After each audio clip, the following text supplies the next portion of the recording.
momento de la mención a San Pedro en el mapa, aparece directamente ligado mediante una flecha Janus Pater o Janus Pater, el dios de dioses. Y bueno, Janus era el más antiguo de los dioses romanos y anuncia el año nuevo y el comienzo de todo. Fue considerado por los romanos como el guardián del mundo, encargado de las puertas del cielo, y ahí vemos la relación que se hace en el mapa con San Pedro por estos atributos. Como encargado de estas puertas del cielo, también se lo hace de oriente y occidente, de la tierra y de todo lo que tiene principio y fin. Estaba representado con dos caras, y sus atributos eran una llave en la mano izquierda y un palo en la derecha, porque era el guía de todos los caminos y tenía el poder de abrir y cerrar todas las puertas, así como de poner fin a un periodo de paz y comienzo a la guerra.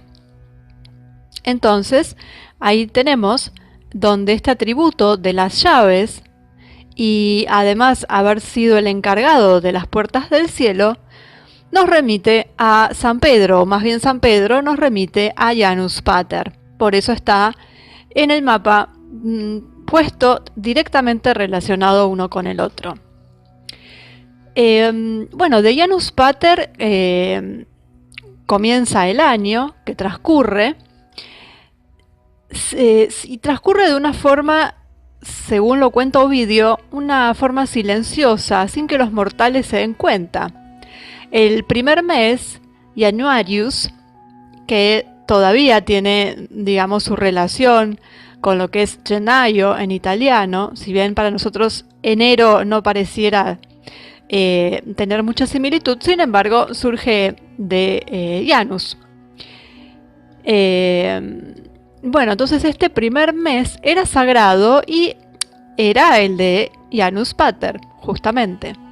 El primer día del año nuevo se dedicaba a las celebraciones públicas en honor a Esculapio.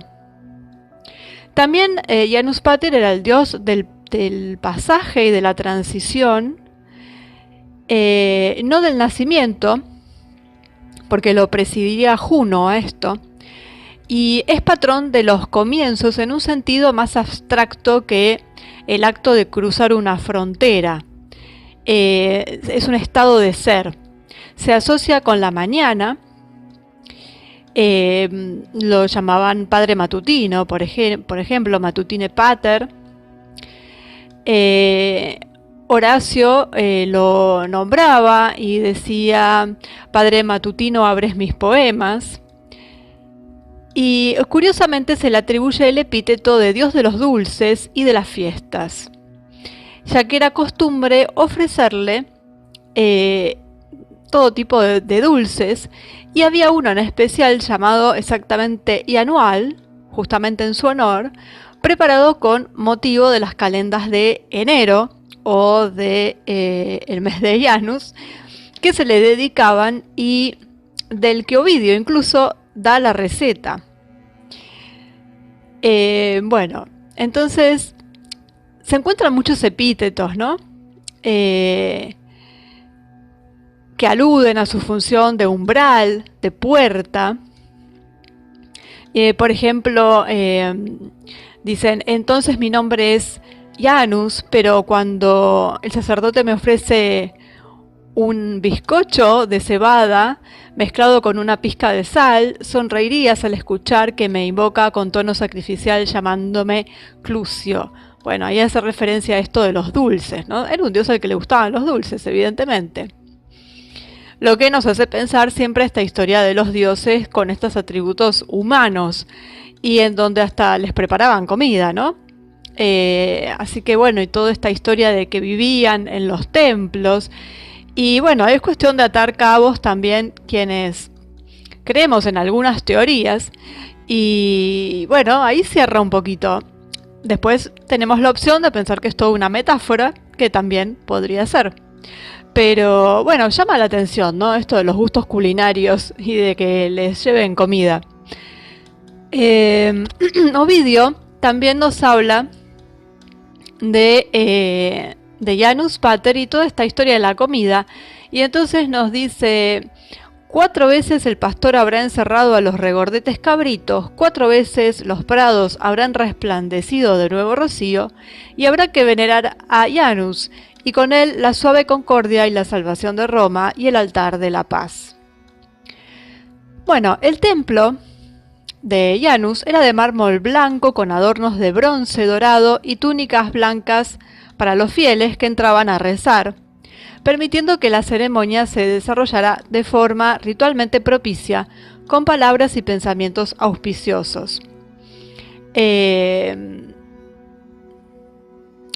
En latín dicen, bueno, mi latín es pésimo, pero dice linguis animisque favete, que literalmente sería algo así como favorecer los lenguajes y las mentes. Que eso es de lo que se trataba cuando uno iba al templo de Janus. El templo estaba en la colina capitolina, porque en la tradición romana, no solo en la poesía, esto también lo afirma Livio, Roma, digamos, se consideraba que no había nada en el mundo que no fuera romano. Frente al templo de este dios tenía lugar el ritual, descrito por Ovidio, que se hacía para el asentamiento de los cónsules que inauguraban su magistratura en el templo de Júpiter Optimus Maximus. Y las llamas de los sacrificios brillaban y olían a incienso y a especias y se reflejaban en este templo. Bueno, Janus Pater como el dios de cada principio y cada fin,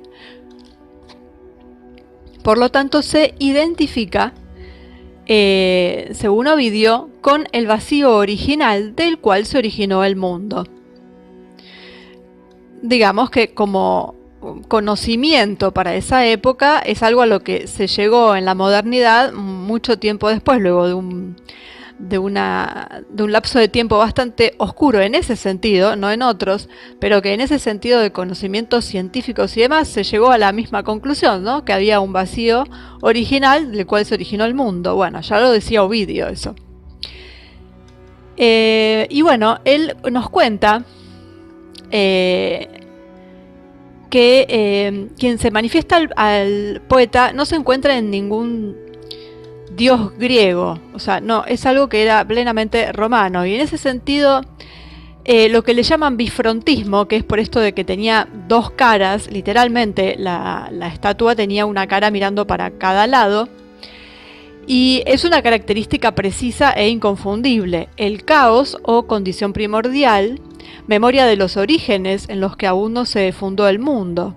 Se sabe, en el caso de Roma, el orden, también ritual, corresponde a las civitas, puede implicar un traspaso de una condición a otra. Entonces puede suceder que algunas divinidades que se remontan a épocas anteriores aún tengan huellas de existencia caótica o indiferenciada, como ciertos dioses primigenios que presentan ambos géneros sexuales. Sobre todo en lo que se refiere a cuestiones que tengan relación con lo órfico. U oscilan de una naturaleza humana a una salvaje, mostrándose unas veces en un aspecto antropomórfico y otras en forma animal. También tendría que ver con esto este bifrontismo o bicefalia de Janus, símbolo de una función precisa y bastante peculiar de este dios del pasaje, así llamado, y a la luz de esta consideración el pasaje de Ovidio también parece más claro. Todavía en el siglo V se dice que había una estatua de Janus representada en su forma cuádruple cerca del foro de Nerva, que refleja la cuatripartición del año según los solsticios y equinoccios. Esta estatua, según Servio, fue traída a Roma por Valeria y es reportado por el bizantino Giovanni Lido en el año 490 en el mencionado libro de Mencibus, donde en el libro IV, dedicado justamente a Janus, también describe los epítetos del dios.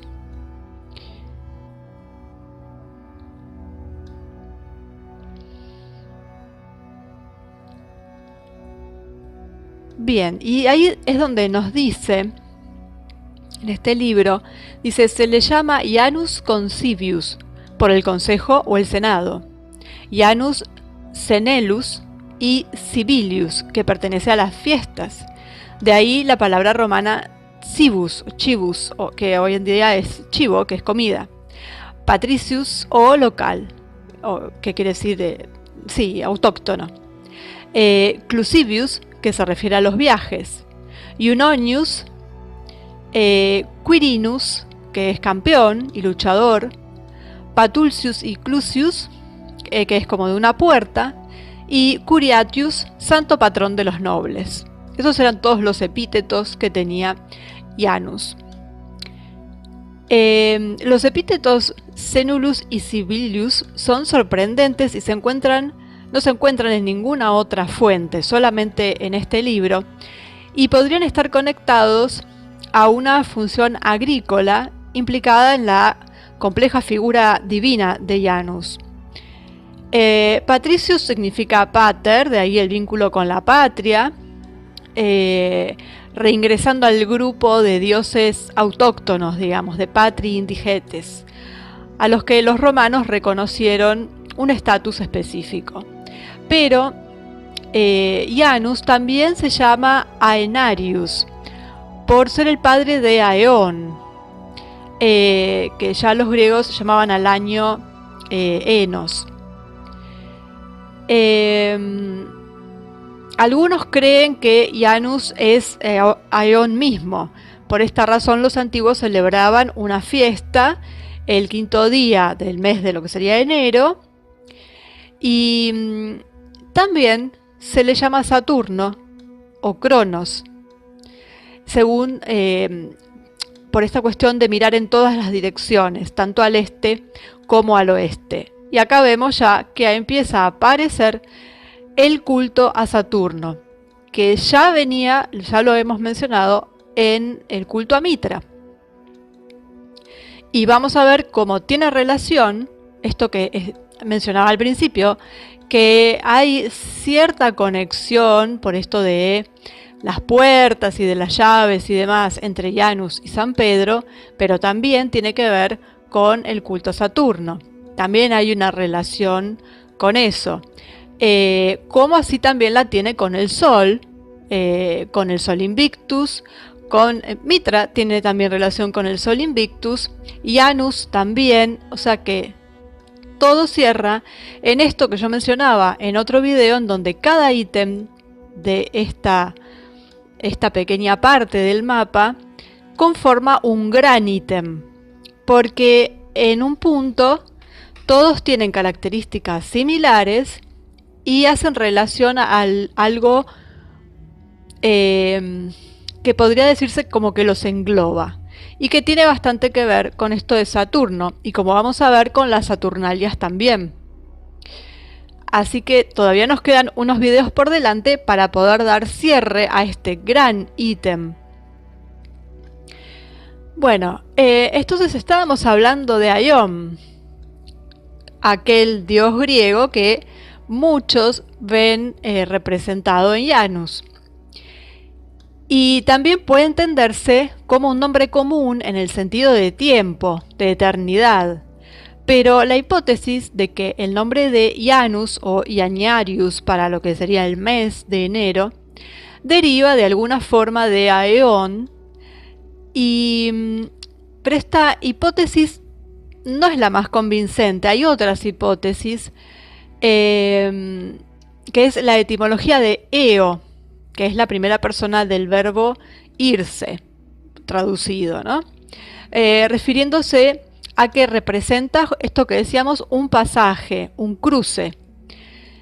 Este Aeón podría aludir al dios leontocéfalo de los misterios órficos y mitraicos, y el acto de ir de Janus tomaría la forma de un escenario cíclico cósmico, donde se llega a ser uno a través de esta transformación. Otra explicación del nombre es según la cual la raíz se refiere a Ianua, que es puerta, porque según la interpretación de ciertas fuentes, Janus habría sido un héroe civilizador que fue el primero en construir casas y portones, entradas en residencias y pueblos. Según otro punto de vista, los hierofantes romanos creen que es un demonio el que gobierna sobre la constelación de la Osa Mayor y la Osa Menor, y que las almas más elevadas y divinas del coro lunar se expresan en él. Y acá tenemos toda una visión cosmogónica que nos habla de constelaciones, y ya nos estamos yendo un poquito hacia Oriente, ¿no es cierto? Con toda esta percepción y toda esta relación que hacían con los cielos.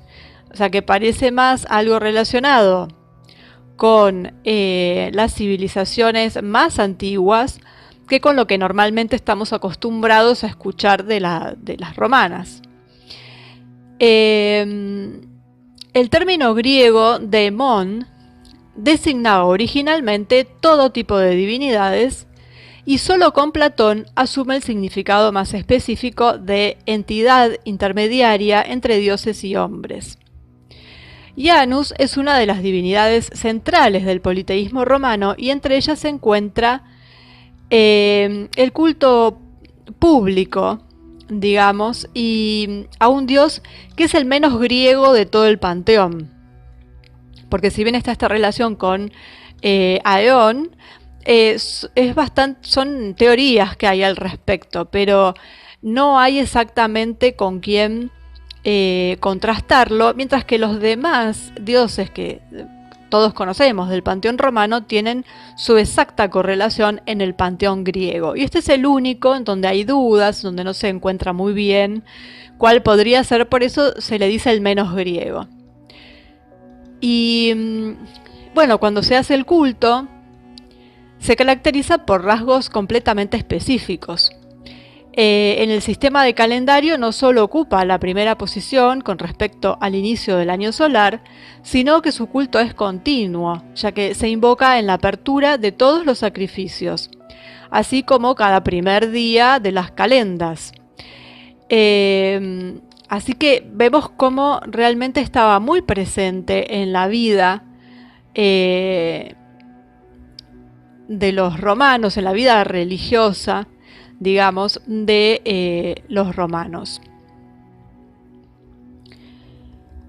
La función inicial de Janus también se expresa en un mito que, sorprendentemente, durante 5 o 6 siglos no sufrió cambios sustanciales y que es informado por las principales fuentes clásicas, por ejemplo, Virgilio.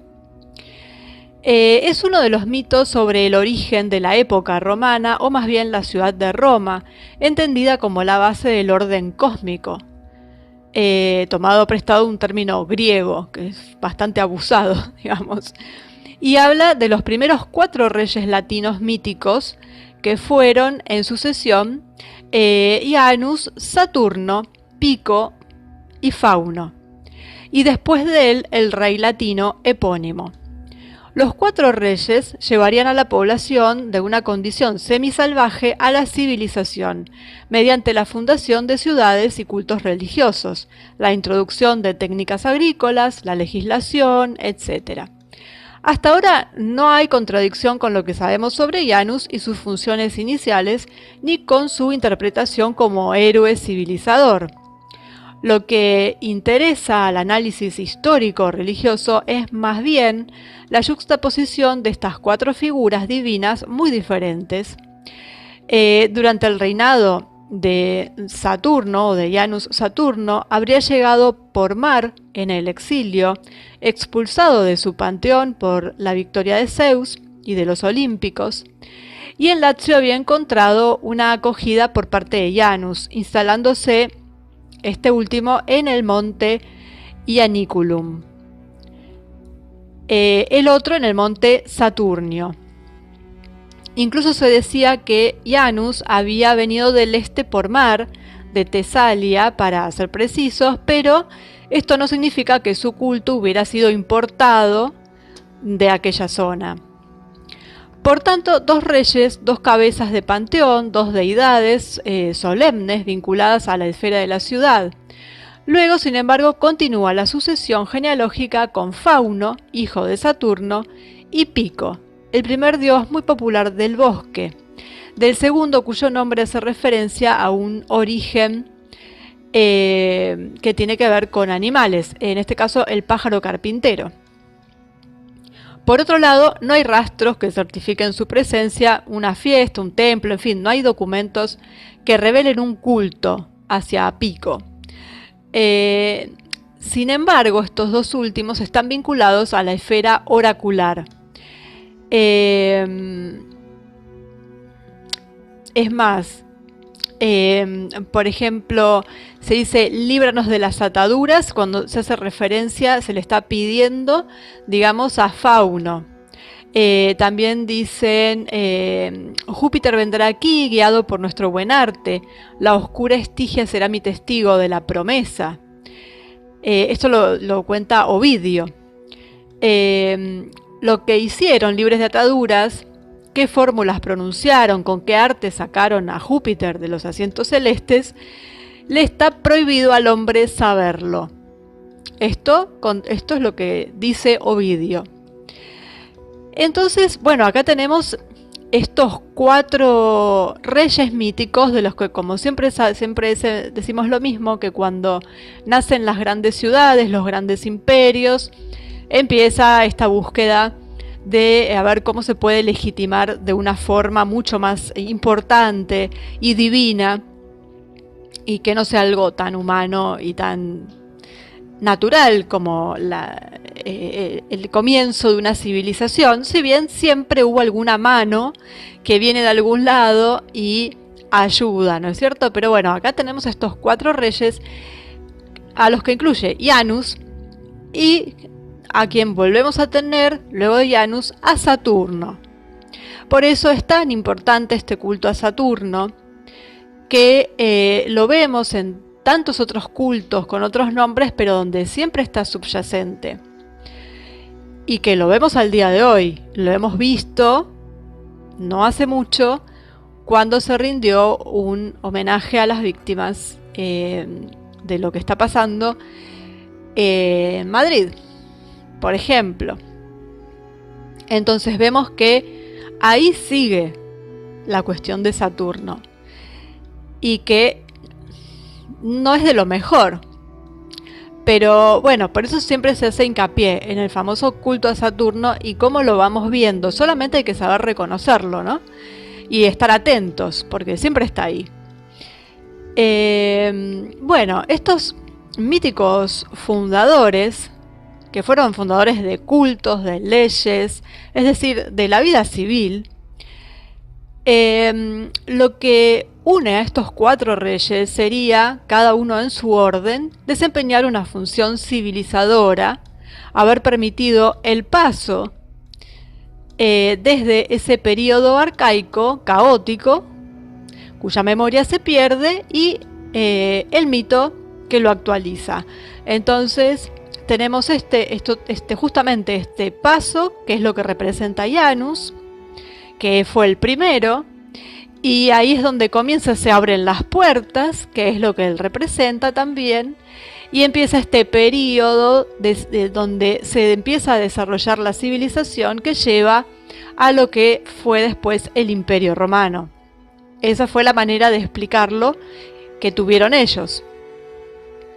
Pero donde vemos, bueno, a estos 4 personajes.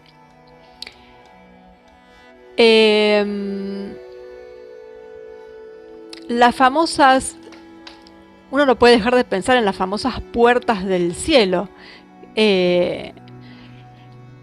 también en relación con el camino del sol en el cielo de este a oeste, que también es lo que de alguna forma nos están diciendo con esta cuestión de Janus. y que está contado por Ovidio. Entonces, como guardián de las puertas del palacio celestial, él dice: veo al mismo tiempo las partes del este y el oeste. Eso es lo que dice Janus. Digamos, lo dice Ovidio, pero se lo hace decir a Janus, ¿no es cierto? Pero justamente porque nos están mostrando cuáles son las características de Janus. También está esto de la forma cuádruple de Janus, que tiene que ver con estos 4 reyes, que tiene que ver con 4 lados. Bueno, todo nos va llevando a un cuadrado, ¿cierto? Y el cuadrado está relacionado con el cubo. Y volvemos a Saturno. Bueno, entonces, esto de la forma cuádruple, que tiene que ver también con los 2 equinoccios y los 2 solsticios, las 4 partes en las que está dividida el año, podríamos decir, y que tiene relación con esto que decíamos, que Janus abre el año, pero se le rinde culto durante todo el transcurso del año solar, y no solamente con su comienzo. Y el término griego que se utiliza para esto, con esto de la forma cuádruple de Janus, significa, en un punto, significa varias cosas: agitación, retorno, mutación, cambio. Y también, cuando esta palabra está sola, específicamente significa solsticio de invierno. Y acá tenemos, bueno, evidentemente todo lo que se le atribuye a Janus, que es la mutación, el cambio, el solsticio de invierno, con el que está relacionado en realidad con los 2, con el de verano también y con los equinoccios, pero bueno, específicamente acá nos habla del solsticio de invierno, pero también habla de agitación, que es lo que decíamos del caos, por eso el comienzo de todo, que surge del caos, surge todo. Y el retorno, además de hablar del eterno retorno, también tiene algo que ver con la astrología y, por supuesto, con Saturno, también con otros planetas en ese aspecto. Pero bueno, vemos acá como el único planeta al que están mencionando, o digamos, como planeta y como nombre de un dios relacionado al planeta, que es Saturno. Entonces vemos realmente la complejidad que tiene esto de Janus Pater, y que como no es un dios que estaría en el panteón heredado del Olimpo, trasladado a Roma, sino que es algo más autóctono, digamos, entonces nunca lo mencionan. Y también nunca lo mencionan porque, además de no estar dentro de ese panteón clásico, tenemos esta relación con Saturno. Entonces, claro, no es muy conveniente tampoco que lo mencionen mucho. Sí, si bien vemos que hacen mención a Saturno y a Cronos, pero está como que nadie lo reconoce, y es el dios de dioses, ni más ni menos.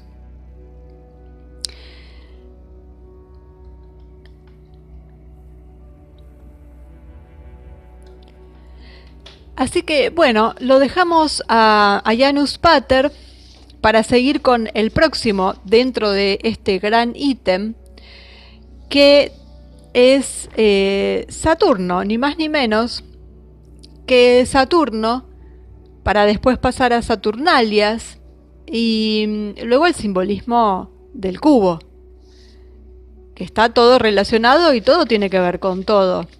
Así que, bueno, estamos metidos en un gran embrollo, digamos, porque el culto a Saturno no es algo ni fácil ni como para que pase desapercibido. Así que esta va siendo como una especie de entrenamiento para poder llegar a ese culto tan complicado. Y bueno, y después ver en su totalidad a todos los que mencionamos cómo es que van quedando enganchados unos a otros.